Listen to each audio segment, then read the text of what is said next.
प्रसंग चल रहा है। उद्धव जी कई महीना रुके ब्रज में, कोई ऐसा नहीं कि कई 2 दिन वार्ता हुई चले गए, नहीं, कई महीना ब्रज में रुके। तो उद्धव जी महाराज गोपियों के बीच में विराजमान है। कल आपने भ्रमर गीत सुना। अच्छा, प्रीतम के प्यारे दूत, हमें यह बताओ, भगवान श्री कृष्ण क्या कभी हमारी एकांत में याद करते हैं? गोपीजनों ने कहा, क्या हमारे जीवन में कभी ऐसा शुभ अवसर आएगा कि मैं भर नेत्र अपने प्राण प्यारे श्री कृष्ण को देख पाऊंगी? श्री सुखदेव जी कहते हैं, परीक्षित, कल का प्रसंग जो गोपियों का देखा तो उद्धव का ज्ञान धूल धूसरित हो गया। भगवान श्री कृष्ण के मिलन की लालसा से गोपियां जो प्रेम दशा प्रकट की उद्धव जी के सामने, तो उद्धव जी विकल हो गए।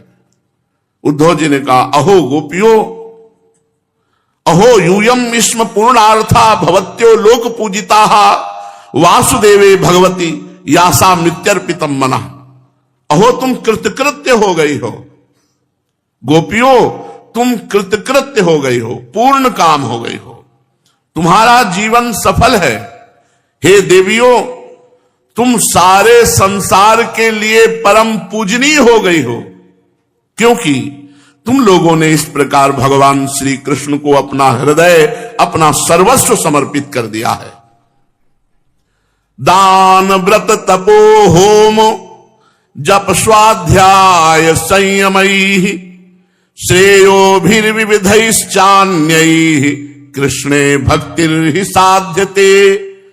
दान, व्रत, तपस्या, होम, जप, वेदाध्ययन, ध्यान, धारणा, समाधि और कल्याण के अन्य विविध साधनों के द्वारा भगवान की भक्ति प्राप्त हो, यही प्रयत्न किया जाना चाहिए। हमारा दान, हमारा धर्म, व्रत, तपस्या, होम, जप, वेदाध्ययन, ध्यान, धारणा, समाधि तभी सार्थक है जब भगवान के चरणों में प्रेम हो जाए। ये बड़े सौभाग्य की बात है। हे गोपीजनों, तुम्हें पवित्र कीर्ति भगवान श्री कृष्ण के प्रति वह सर्वोत्तम प्रेम लक्षणा भक्ति प्राप्त हो गई है जो बड़े बड़े ऋषि मुनियों के लिए अत्यंत दुर्लभ है। तुम पूरे जगत की आदर्श हो। उद्धव जी क्या कह रहे?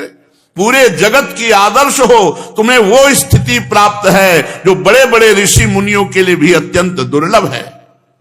सचमुच सचमुच ये कितने सौभाग्य की बात है कि तुमने अपने पुत्र, पति, देह, स्वजन और घरों को छोड़कर भगवान श्री कृष्ण से प्रेम किया, जो सबके परम पति हैं, पति के रूप में वर्ण किया।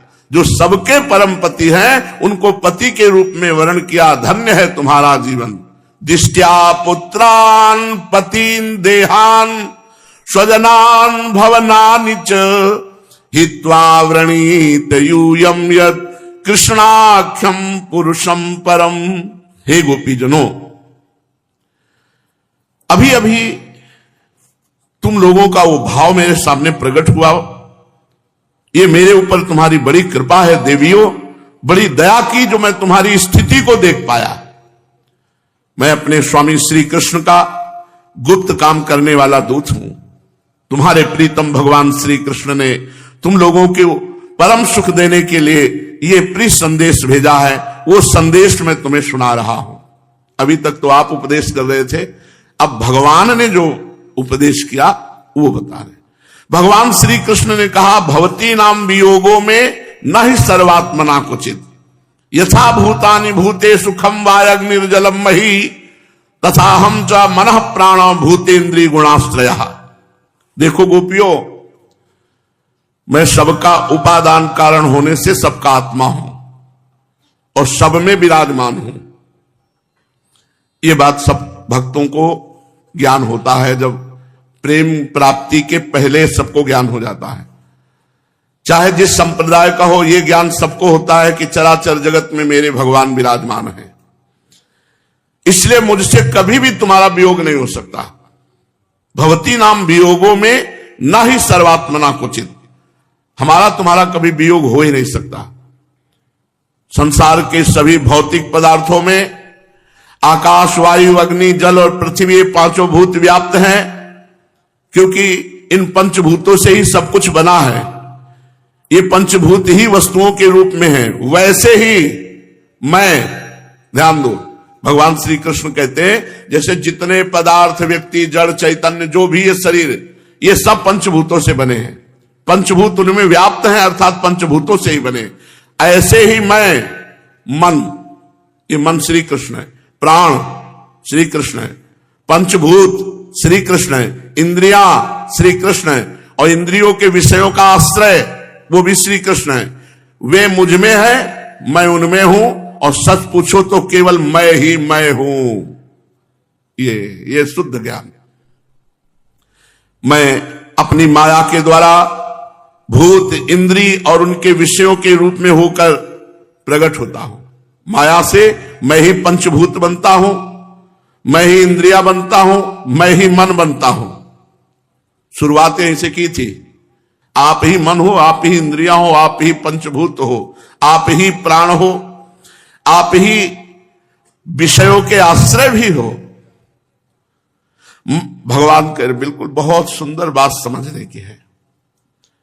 मैं ही अपने आप से अपने आप को रचता हूं, अपने आप का पालन करता हूं, अपने आप का विनाश कर लेता हूं।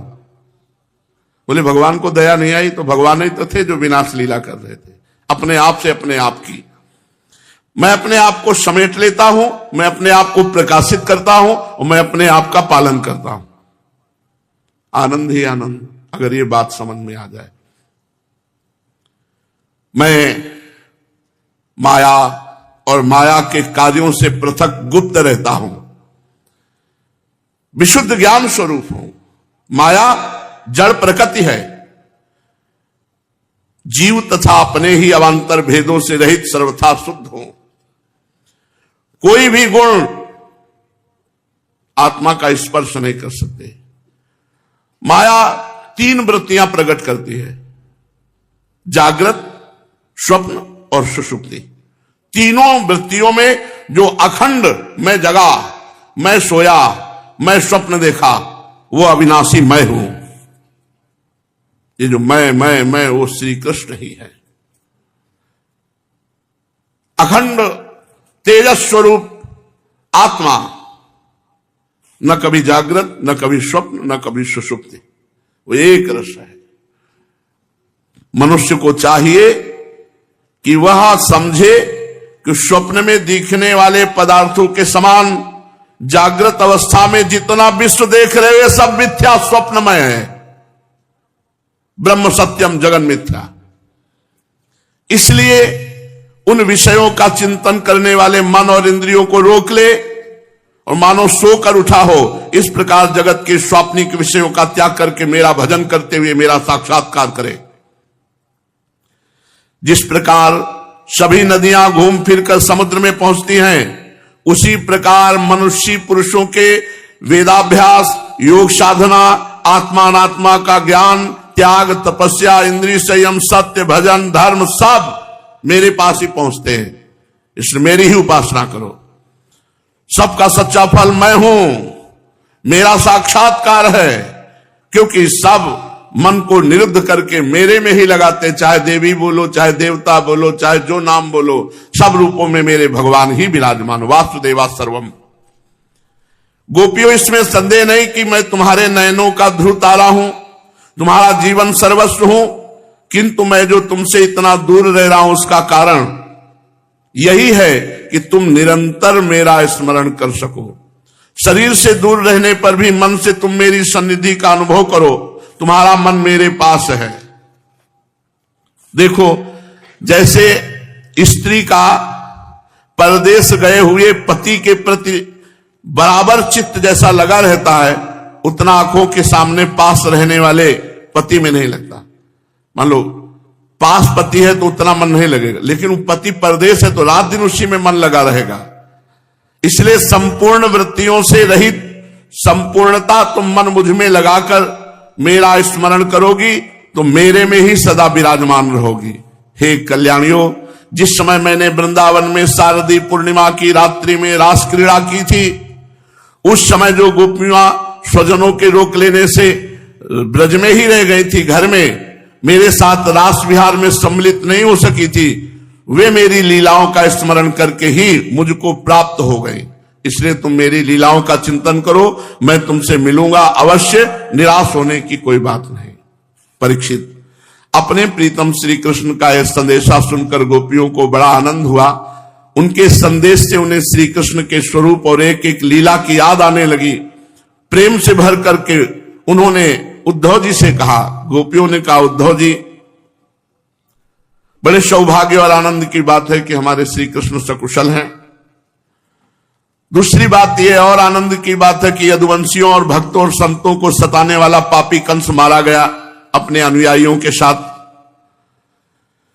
और आनंद की यह बात है कि श्री कृष्ण के बंधु बांधव और गुरुजनों के सारे मनोरथ पूर्ण हो गए, क्योंकि हमारे प्यारे श्याम सुंदर उनके साथ सकुशल निवास कर रहे हैं। पर उद्धव जी, एक बात हमें बताइए, जिस प्रकार हम अपनी प्रेम भरी लजीली मुस्कान उन्मत्त चितवन से उनकी पूजा करती थी, वे भी हमसे प्यार करते थे। क्या मथुरा की स्त्रियां भी ऐसे ही प्रेम करती हैं? दूसरी गोपी बोल उठी, अरे सखी, हमारे प्यारे श्याम सुंदर तो प्रेम की मोहिनी कला के विशेषज्ञ हैं, सभी श्रेष्ठ स्त्रियां उनसे प्यार करती हैं, फिर भला मथुरा की स्त्रियां, अरे मीठी मीठी बातें, हाव भाव और चितवन से सब रीझ गई होंगी श्री कृष्ण पर। तो अगली गोपी बोली, अरे सखी, ये बताओ, इनसे पूछो कि जब नगर नारियों की मंडली में कोई बात चलती है तो हमारे प्यारे स्वच्छंद रूप से बिना किसी संकोच के प्रेम की बातें करने लगते हैं। क्या कभी प्रसंगवश हम गंवार ग्वालिनों की भी याद करते हैं श्री कृष्ण? कुछ गोपी ने कहा कि उद्धव जी, क्या कभी श्री कृष्ण को उन रात्रियों का स्मरण है जब कुमुदिनी और कुंद के पुष्प खिले हुए थे, चारों ओर चांदनी छिटक रही थी, वृंदावन अत्यंत रमणीय हो रहा था। उन रात्रियों में ही उन्होंने रास मंडल बनाकर हम लोगों के साथ नृत्य किया। कितनी सुंदर थी वह रास लीला। उस समय हम लोगों के पैरों के नूपुर रुंझुन रुंझुन बज रहे थे। हम सब सखियां उन्हीं के सुंदर सुंदर लीलाओं का गान कर रही थी। वे हमारे साथ नाना प्रकार की लीलाएं कर रहे थे। कुछ दूसरी गोपियां बोल उठी, उद्धव जी, हम सब तो उन्हीं के विरह की आग से जल रही हैं। देवराज इंद्र जैसे जल बरसाकर वन को हरा भरा कर देते हैं, उसी प्रकार क्या कभी श्री कृष्ण भी अपने कर स्पर्श आदि से अपना दर्शन देकर हमें जीवन दान देने के लिए यहां आएंगे? तब तक एक गोपी ने कहा, अरे सखी, वो क्यों अब आएंगे? शत्रुओं को मारकर राज्य पा लिया, जिसे देखो वही उनका सुहृद होता है। बड़े बड़े नरपत की कुमारियों से अब वो विवाह करेंगे, आनंद पूर्वक रहेंगे, यहां हम ग्वालिनों के पास क्यों आएंगे? दूसरी गोपी ने कहा, नहीं नहीं सखी, श्री कृष्ण महात्मा है, स्वयं लक्ष्मीपति है, उनकी कोई कामना नहीं है, वे पूर्ण काम है। हम बनवासिनी ग्वालिनों या दूसरी राजकुमारियों से उनका कोई प्रयोजन नहीं है। तब एक सखी ने कहा, सखी, तुम्हें एक बात बताऊं, वैश्या होने पर भी पिंगला ने बहुत ठीक कहा है कि संसार में किसी की आशा ना रखना ही सबसे बड़ा सुख है। परम सौख्यम ही नैरास्यम स्वैरिण्यप्याह पिंगला तज्जानती नाम नः कृष्णे तथा प्यासा दुरत्यया। किसी की आशा रखना ही सबसे बड़ा दुख है। फिर भी हम श्री कृष्ण की आशा को छोड़ने में असमर्थ हैं और उसी आशा से हमारे प्राण जीवित हैं। हमारे प्यारे श्याम सुंदर ने, जिनकी कीर्ति का गान बड़े बड़े महात्मा करते रहते हैं, हमसे एकांत में जो मीठी मीठी प्रेम की बातें की, हम उन्हें छोड़ने का, भुलाने का उत्साह भी कैसे कर सकती हैं? देखो तो, उनकी इच्छा ना होने पर भी स्वयं लक्ष्मी जी उनके चरणों से लिपटी रहती हैं। एक क्षण के लिए भी उनका संग छोड़कर कहीं नहीं जाती। एक सखी ने कहा, उद्धव जी, ये वह नदी है जिसमें वो जल विहार करते थे, ये वही गोवर्धन है जिनके शिखर पर चढ़कर वे बांसुरी बजाते थे, ये वही वृंदावन है जिसमें रात्रि में उन्होंने रास लीला की, ये वे ही गौएं हैं जिनको चराने के लिए सुबह शाम हम लोगों को देखते हुए जाते थे। ये ठीक वैसी ही बंसी की तान हमारे कानों में गूंजती रहती है जैसी वे अपने अधरों के संयोग से छेड़ा करते थे। बलराम जी के साथ श्री कृष्ण ने इन सभी का सेवन किया है। उद्धव जी, वृंदावन का एक एक कण, एक एक धूलि कण, एक एक कोना, एक एक वृक्ष, कोई ऐसा नहीं जो श्री कृष्ण का आलिंगन स्पर्श न प्राप्त किए हो। इन्हें जब हम देखती हैं, सुनती हैं, दिन भर यही तो करती रहती हैं, तब तब वे हमारे प्यारे श्याम सुंदर नंद नंदन को हमारे नेत्रों के सामने लाकर रख देते हैं। उद्धव जी, हम मर भले सकते हैं लेकिन उनको भूल नहीं सकती, ये खास बात है। तद्विस्मरणेन परम व्याकुलते थी, हम मर सकते हैं पर उन्हें भूल नहीं सकती। उनकी वो हंस की सी सुंदर चाल, उन्मत्त हास्य, विलासपूर्ण चितवन, मधुमयी वाणी, आह, उन सब ने हमारे चित्त को चुरा लिया है। हमारा मन हमारे वश में नहीं। अब हम उन्हें भूले तो किस तरह। हमारे प्यारे श्री कृष्ण मानो भगवान सामने हो गए। अब वो कहे, हमारे प्यारे श्री कृष्ण, तुम ही हमारे जीवन के स्वामी हो, सर्वस्व हो। प्यारे, तुम लक्ष्मी नाथ हो तो हुआ करो, लेकिन हमारे लिए तो ब्रजनाथ हो ना। हम ब्रज गोपियों के एकमात्र तुम ही सच्चे स्वामी हो। हे श्याम सुंदर, तुमने बार बार हमारी व्यथा मिटाई है, हमारे संकट काटे हैं। हे गोविंद, तुम गौओं से बहुत प्रेम करते हो। तुम्हारा यह सारा गोकुल, जिसमें ग्वाल बाल, माता पिता, गौएं और हम गोपियां सब कोई हैं, दुख के अपार सागर में डूब रहा है। हे गोविंद, हे कृष्ण, तुम मुझे दुख से बचाओ, इस अपार विरह दुख से बचाओ, हमारी रक्षा करो। श्री सुखदेव जी कहते हैं, प्रिय परीक्षित, भगवान श्री कृष्ण का प्रिय संदेश सुनकर गोपियों के विरह की व्यथा शांत हो गई। वे इंद्रियातीत भगवान श्री कृष्ण को अपनी आत्मा के रूप में सर्वत्र स्थित समझ चुकी थी। अब वे बड़े प्रेम और आदर से उद्धव जी का सत्कार करने लगी।